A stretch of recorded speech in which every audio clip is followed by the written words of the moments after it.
Hi,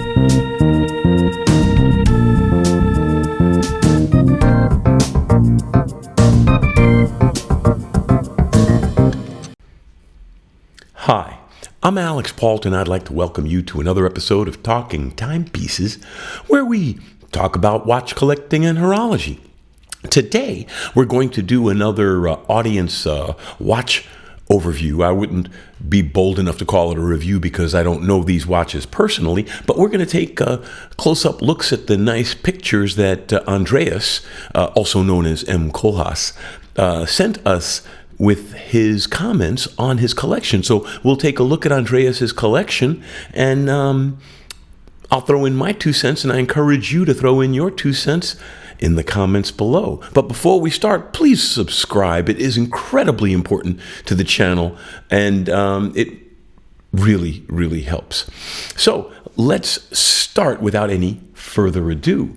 He starts off with a Ulysse Nardin Maxi Marine Diver, and see, it's just a nice, he has a very nice collection. And this is what I was saying about, in one sense, in a lot of senses, he has a better collection than mine. Is he has the bold taste to put something really striking in his collection, and the budget, because to put a striking piece like this in your collection at this price point, number one, shows you have taste and you are willing to take a risk and put something really bold on your arm.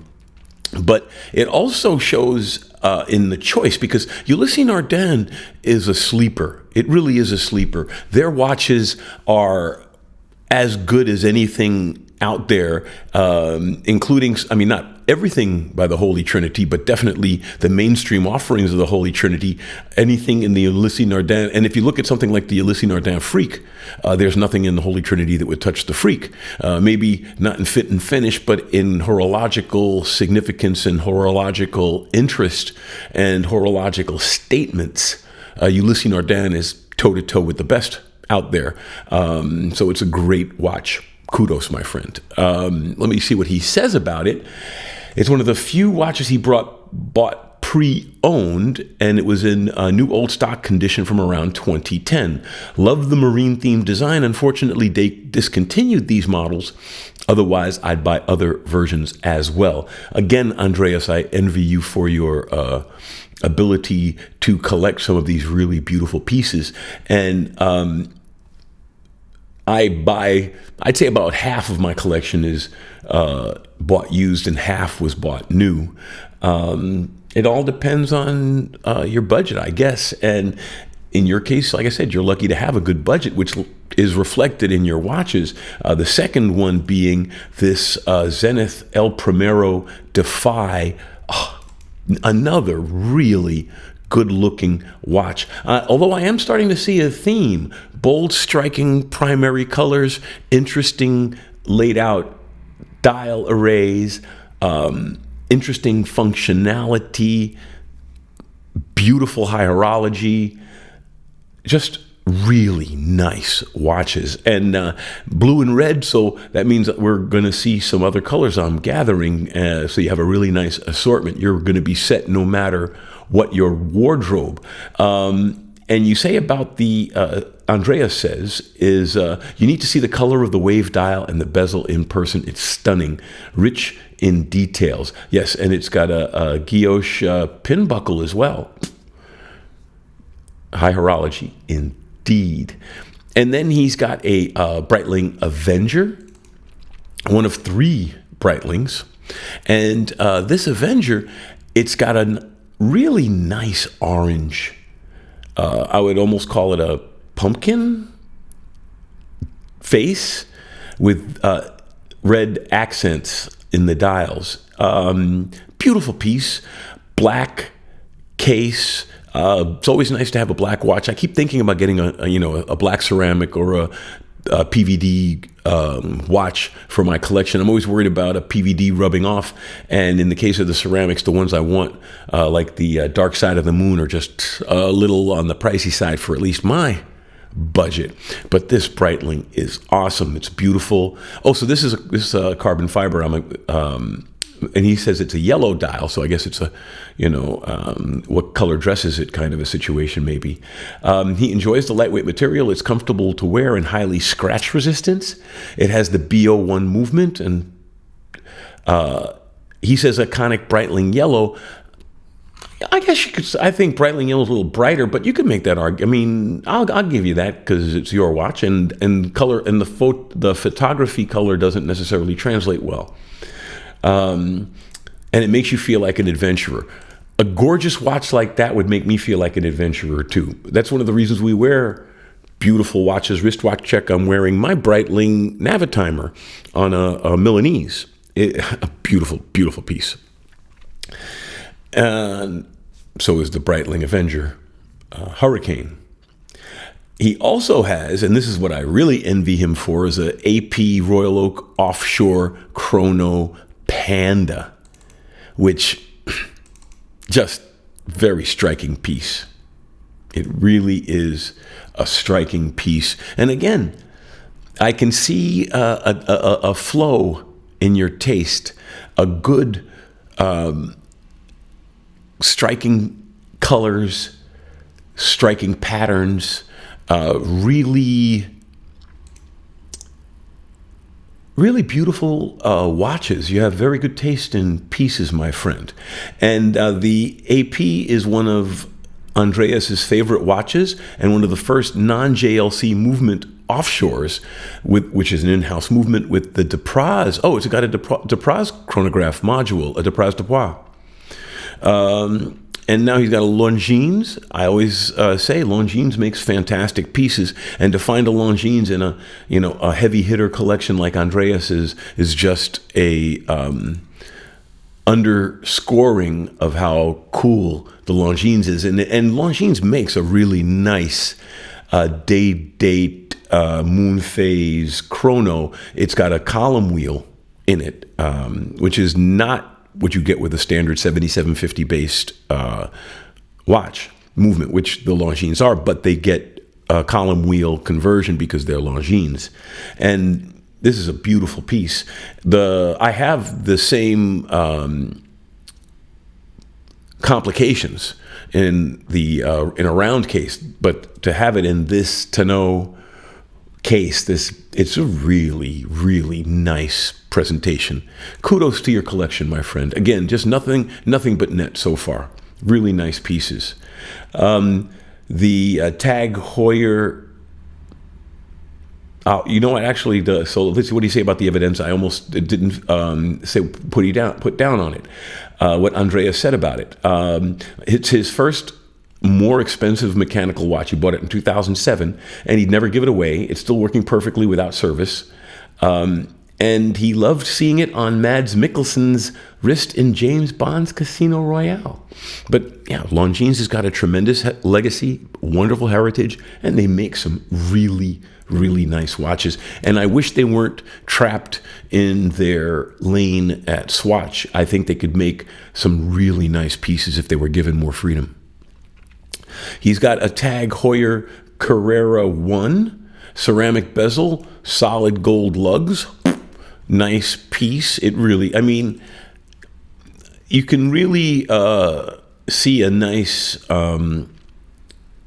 progression in his collection. You know, he's got some very nice high functionality devices. And this tag, I have a Tag Carrera 2 myself, so I'm not going to criticize his choice because it's another iteration of the same presentation. I think this is a beautiful piece, and I like the black and the gold. I really do like the black and the gold. And the skeleton face, some people say there's not enough detail, but I think some skeletons give you too much detail, and then it makes it hard to read, whereas this is just enough skeleton to say, yeah, I'm a skeleton, look how complex I am. Here's the date, here's the time, and you can understand it all. So, yeah, no, really nice piece. Again, though, striking dials, interesting, bold colors and patterns.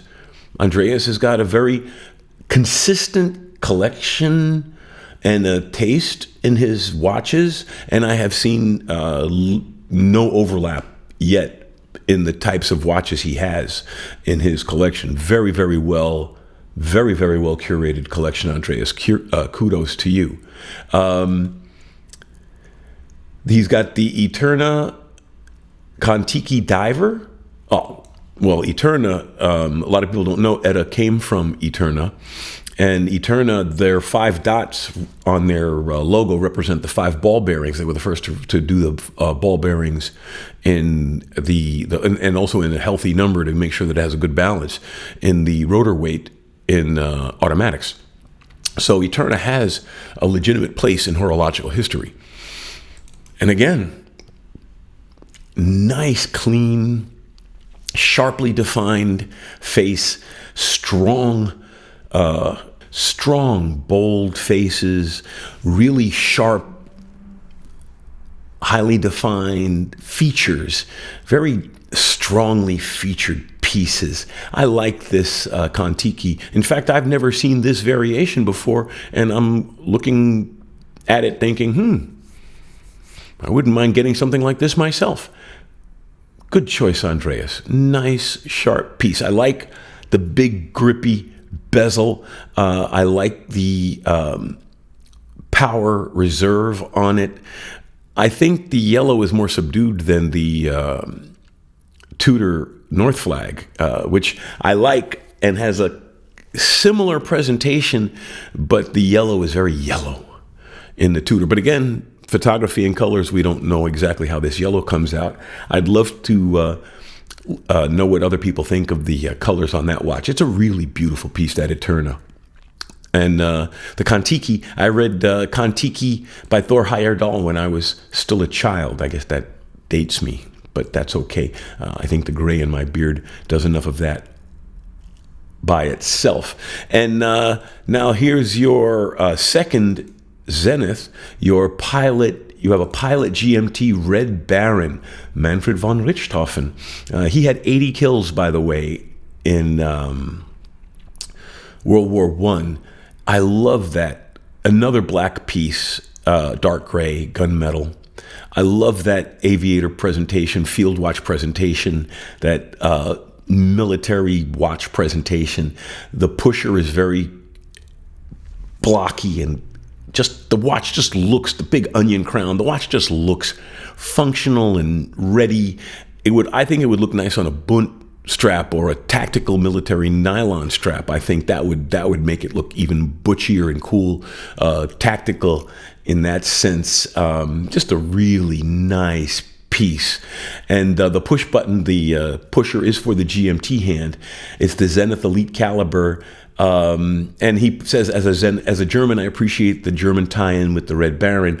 Well, they were our adversaries, but you can respect a good warrior. And von Richthofen was a phenomenal warrior. As I said, 80 confirmed victories in the air. Not an easy task, especially when you're basically flying around in a cardboard box with paper and, spit and wire wings. The only metal in those aircraft were the guns and the motor. Those guys had humongous cojones up there. And they deserve the homage, regardless of side, old warriors. So the Rolex Sub 116610 LV. And he bought this one because of the color. Well, I mean, your collection already tells us that you like bold watches with strong features and big wrist presence and bold colors. So a Hulk, if you can swing it, is a perfect addition to the collection. One of the things about Rolex is I've tended to notice that the love-hate relationship spills more towards the love side as your resources to acquire them increase. Great watch. I'd love to have something like that in my collection. Be careful where I went with it, though, because it's such an obviously visible Rolex, but really a beautiful piece. Again, nothing but net so far. And like I said, haven't seen any overlapping, nothing with two similar styles that are conflicting within the collection. Really well put together. Really well put together. Now, you've also got a Hublot Bang Unicode Gmt. I like the GMT functionality myself. I've got several GMTs, and they're not just a good complication. They're a useful complication that you can use today on a regular basis, whereas, some complications you can't. Even though as much as I love the moon phase, I'm not planting lately, so I don't have to worry about when the moon's coming up and down. But it is a beautiful complication, whereas GMT is not only a fun complication, it's also very useful, especially if you live an international life. Now, this Hublot, again, strong, bold face, really, really well-defined presence, statement watch, just a nice piece all around. And the gold, if you have the budget to have a couple of nice gold pieces in your collection, by all means do it. I'm not a big gold fan, but that's mostly because I have nothing to match it with, because at my budget level, I don't own much gold jewelry, and I don't like gold plated. So I go with white gold when I can, and then silver mostly. But there's nothing wrong with a big gold watch, and that's what Andreas says in his statement. He wanted to have a big gold watch in his collection that's also rare, and the strap exchange system is a good way to go. I know people hate on Hublot, but they do make some nice watches, and they do present a value to the people who wear them, because in a world full of everybody who, in your case, Andreas, you can pick and choose, but in a lot of cases, you go places and a lot of people have a certain type of watch, and having a watch like a Hublot, or in our last live stream, we talked about Richard Mille, having a watch that is well made but different gives you a choice when you're going to hang out with other people who have really well made watches, but the same. So Hublot gives you a little bit more choice among the high end. So there's nothing wrong with having a Hublot. I think Hublot makes nice stuff. And this is a really nice Hublot, in my opinion. I mean, really striking piece. I like that, very sharp. Your Breitling Navitimer B01.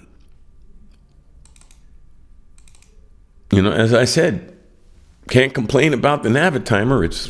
It's so classic.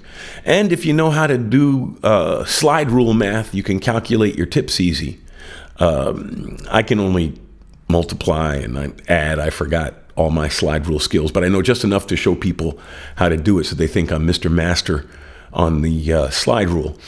But even if you don't know how to use the slide rule on a Navitimer, the fact that a lot of people don't use the helium escape valve on a diving watch, right? To have functionality in a watch shows how good the watch is. You don't have to be able to drive a Ferrari at 250 miles an hour to enjoy a Ferrari, just as you don't have to, use the slide rule on a Navitimer for math. It's there. It has the capability, which shows its quality and the thought that went into it and the design and the craftsmanship. So yeah, Navitimer, you should have a Navitimer. Once your collection reaches a certain size, you should have a Navitimer. I'm totally there with you there. And again, bold face, striking presentation. And it's still, I haven't seen any conflicts yet at all in this collection. Everything is well thought out and well curated. I'm impressed and surprised. Now, the next one on the list is this Omega Blue Side of the Moon with moon phase and pointer date. Awesome watch. This is, when I was saying, the Apollo 8 Dark Side of the Moon, I'd take this one as if it were my choice. But again, really beautiful pieces. Andreas, I hope I have some advice for you after going through this list, because these are some really killer watches. You could start a store with this collection. It's really, really a beautiful piece. And the blue side of the moon is one of the rarer Omega pieces, as Andreas points out here. The Aventurine Star Dial moon phase, you're absolutely right. Even though it looks a bit small for a 44 millimeter watch. Well, I have to see it on your wrist. You must have massive hands, Andreas. You still love it? I'd love it too. This Navitimer is 44. I would love to see that blue side of the moon in the flesh. Well, we both live in Germany. I should come visit you. We'll have a beer. We'll do a live show. Glashütte, original 70s chrono, limited edition. They only made 100 pieces with the turquoise dial. This is a beautiful, I don't want to just gush all over your watch collection, but it's a beautiful collection. It really is a beautiful collection. The Glashütte, that open pointer date window. I mean, well, it's not a pointer date, it's an open window, and there's a pointer so that you don't make a mistake looking in it on the date, but it's just really beautiful. The little power reserve aperture, the big date. I'm sorry, the smaller pointer aperture was month.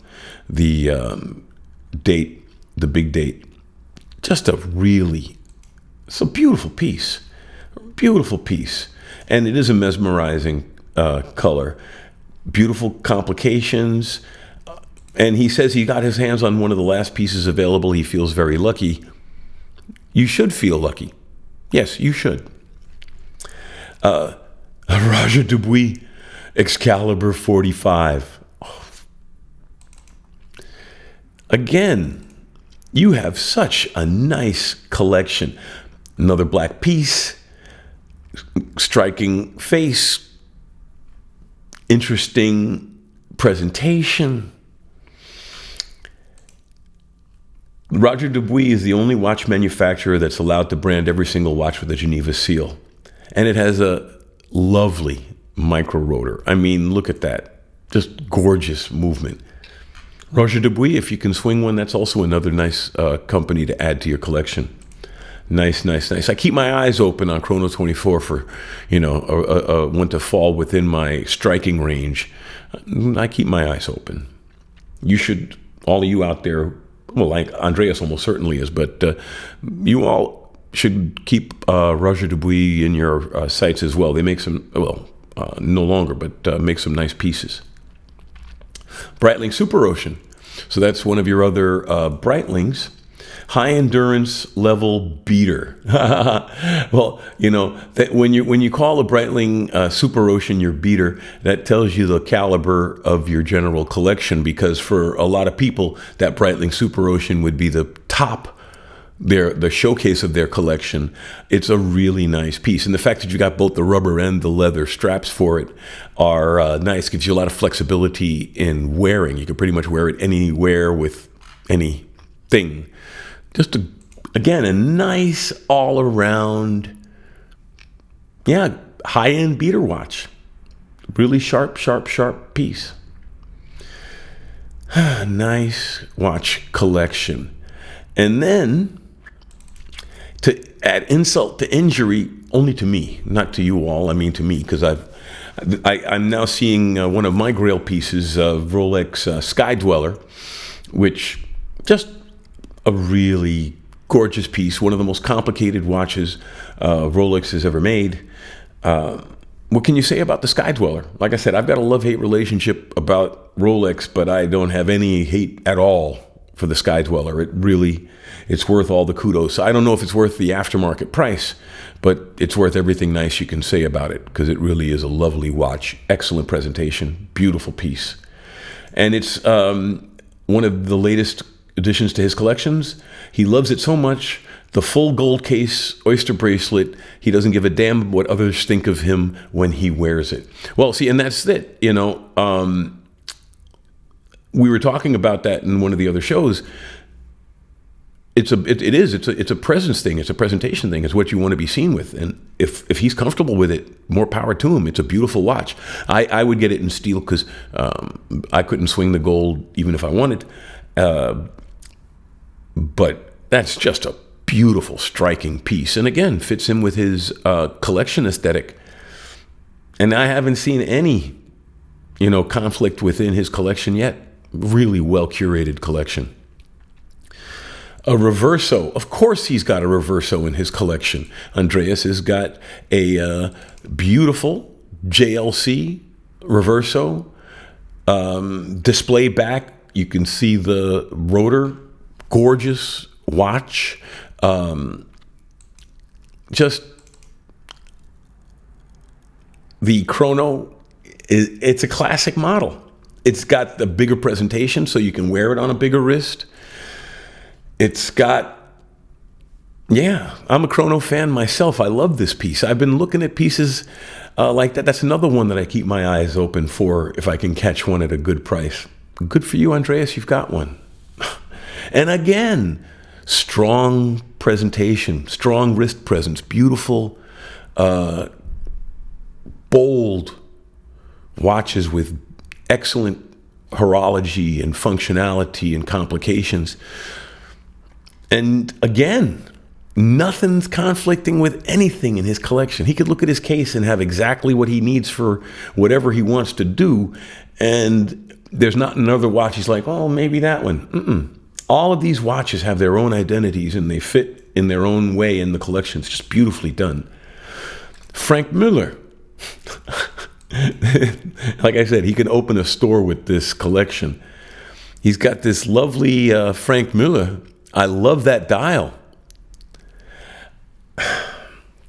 Love the presentation. Love the color. That it extends through to the case, I'd have to see it in person, frankly. But then again, once you're presenting at that level, why not a guilloche case? Solid gold details. They only made 20 pieces of this, according to Andreas. He immediately fell in love with it when he saw it in the catalog, got it made to order, quite rare and really unique. I agree. This is a stellar collection, Andreas. I mean, it just crushes in every direction. Chrono Swiss Time Master hand wound, left-hander.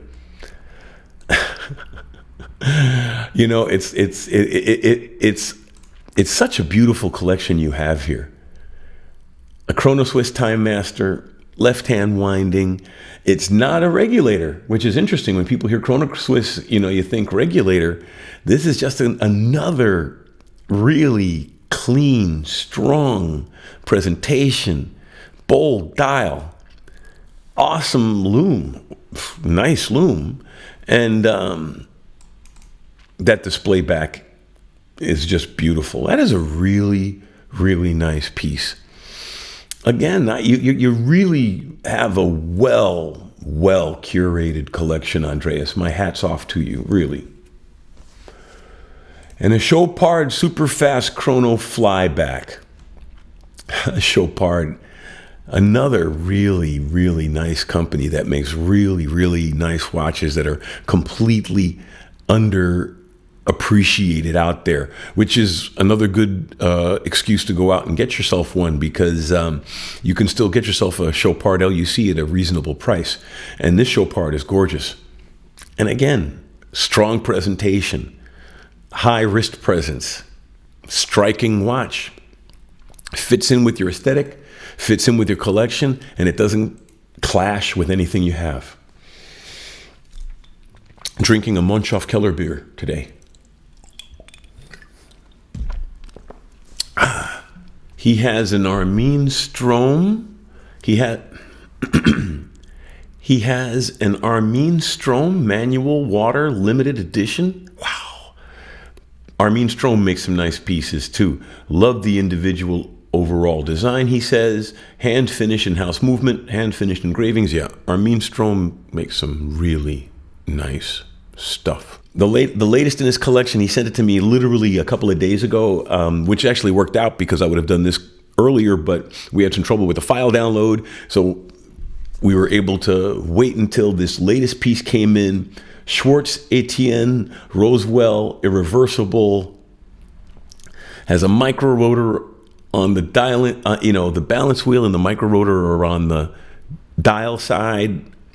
So like the Zenith Primero open heart on steroids. Well, there are some other watches that show you the balance wheel on the face, and a couple that show a micro rotor on the face. But Schwartz Etienne has just such high quality, such a beautiful piece. And he's a fan. He says here he's a fan of all the universe, extraterrestrials, Roswell incident type of thing, so he had to get this piece. It comes in a flying saucer box, and everything is made in-house at Schwartz Etienne, even the strap, clasp, and 100% of the movement components, which means also then the hairspring, which is one of the hardest to make. And again, what a striking piece. Really a beautiful collection. Really a beautiful collection, Andreas. I can't say anything about it. Although I would say if you were going to add to it, and I was thinking of a watch to toss into it, I would say a Grubel Forsey. If you can swing that kind of weight, they make some really nice pieces that would fit right into your collection aesthetic. Jacques Droz, I would think of a couple of their pieces, because, like, for example, you could go. I wouldn't go in the direction of crazy open cage Arnold and Son kind of hyper rich things, but Jacques Droz makes gorgeous complications that have all of the impact of an Arnold and Son at 10 times the class, in my humble opinion. You look at an Arnold and Son thing with the rotating, tourbillon and all of that other, and they're really, in one sense, they're incredibly beautiful pieces. But then you look at a Jacques Droz tweeting bird, and you're like, Jacques Droz has been around, well, at least the name and the legacy of the mechanisms has been around for as long as horology existed. And they're still making world-class pieces. So I would say if you really want to get something to impress, I would shoot for a Jacques Droz. They make some awesome pieces. Or even there's some interesting complications coming out of people like Van Cleef and Arpels. So I would say in your case, because you're obviously a heavy hitter and you've got the resources to pick up something that you really like, I would expand my research window. I would look into some of the more interesting, complicated pieces from some of the companies that are off the beaten track, like Jacques Droz, and explore what they can provide to you. So that was at least my 2 cents on Andreas's collection. Please leave yours in the comments, and maybe we can have a conversation about it. Thanks for taking the time to watch. I really appreciate all of it. And please subscribe. It really helps.